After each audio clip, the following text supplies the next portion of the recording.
More on this is bringing Karl Rove. Karl, good morning to you. Hey, Going to go through a couple things here because you filed a rebuttal of sorts, all right? 2 days ago, Joe Biden wrote in the Wall Street Journal, the headline is, "My plan for fighting inflation." Some debated whether or not there was a plan in that piece. You responded today saying Biden has no plan to fight inflation. Here's your final line. What Democrats will discover this November is you can't talk or write your way out of a mess, Mr. President. Ultimately, a chief executive wins or loses public confidence because of his record. On inflation, yours is lousy, and your op-ed ain't a plan either. Explain. Well, here's what his article was. He said, everything is good. The economy is really good, and it's because of my policies on the economy and vaccination. And my point was, people don't feel that it's good. And they also think that to the degree that the economy has come back with jobs and growth, it's because we're naturally recovering from the end of the pandemic shutdowns. And frankly, they don't credit the president. That's why we have terrible numbers on the approval of his handling of the economy, only 35% approved, and why we have the lowest economic confidence index, according to Gallup, since we had near the end of the Great Recession in 2009. He says, I got a plan. I got a plan. Some of it's repetitive. We're going to work on doing something about those supply chains, and we're going to do something about infrastructure. Well, didn't we pass a bill on infrastructure in November, and haven't you been working on supply chains since you got into office? And then he recycled all these spending programs. Lawrence was absolutely right. The argument is we're going to pass green new energy. We're going to pass child care, elder care, a whole bunch of social programs to take money out of the pockets of most Americans and give it to some Americans, and that's going to lower the cost for them. That ain't a plan. And then he made these claims. I reduced the deficit, which got him 3 Pinocchios from the Washington Post when he first said it. And then he finally, at the end, he says, oh, let's have an open and honest debate between Republicans and Democrats, a discussion to work this out, after he slams the Republicans with something that also won him critical comment from the Washington Post fact checkers. It was bad, but I found out this morning it's even worse than I thought it was. This morning, this is the headline in the Washington Post: Biden's fantastical claim of $500 in annual utility savings. In his article, he says, utility executives told me that if they pass my green energy plan, you'll have $500 less a year in utility costs. Well, first of all, he didn't hear it from utility executives. Somebody in the White House read it in a report.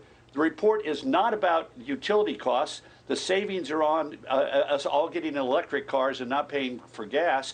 And it's an estimate for 2030 when he won't even be in office. So the president got 3 Pinocchios today from the Washington Post for that. Where are the fact checkers in the White House? Where's the person who says, you know what, we can't have the president of the United States go out there and say something that is fundamentally untrue? Why don't we get this right? In fact, the White House is saying that this is a president that's been obsessed with tackling inflation and bringing down gas prices. If that's the case, his plan has not been working. And Karl, you go back just 2 days ago when he published this piece, or this blueprint for fixing the economy, in the Wall Street Journal, and gas prices have only gone up 10 more cents since then. Okay, so the messaging certainly isn't working. But the question at this point, when you see these record high prices, Karl, is should anyone be surprised? You rewind to this moment on the debate stage when President Biden and President Trump debated the future of the oil industry. Listen. Would you close down the oil industry? By the way, I would transition from the oil industry, yes. Oh, I would that's transition. a big statement. It is a big statement. That's a because big statement. I would stop. Why would you do that? Because the oil industry pollutes significantly. I see. Here's the deal. But That's you a can't big do statement. that. Well, if you let me finish the statement, because it has to be replaced by renewable energy over time. Over time. And now there's reports from Bloomberg that the president's planning a trip to Saudi Arabia. I don't know, to potentially increase oil output abroad rather than here at home. But he broadcast this pretty clearly back in 2020. Oh, he was even more explicit in the Democratic debates. He said, absolutely, we're going to stop, shut down the oil and gas industry. I mean, and think about this. He doesn't need to go to Saudi Arabia. He's already been begging the Saudis and the oil producers in the Middle East to pick up the slack from the United States. He has taken a series of steps that have been designed to shut down reduce the amount of oil and gas production in the United States, and stop exploration. Just a couple of weeks ago, they took a huge amount of offshore leasing possibilities off the table and said you can't do it. They're leasing 20% of what they should be leasing and offshore, and onshore they have basically failed to meet a federal law that requires them to put up a certain amount of acreage each year for leasing. They're violating the law. So yeah, this is a deliberate effort to shut down the American oil and gas industry. And does anybody think that the people in the Middle East are as environmentally sensitive as we are in this country in how we produce oil and gas and how we refine it? Heck no. But this is where we are with this administration. They don't have a plan. They think they can communicate their way out of it. They think we're dumb enough to buy this, and we ain't buying it. Yeah. Our technology has come so far.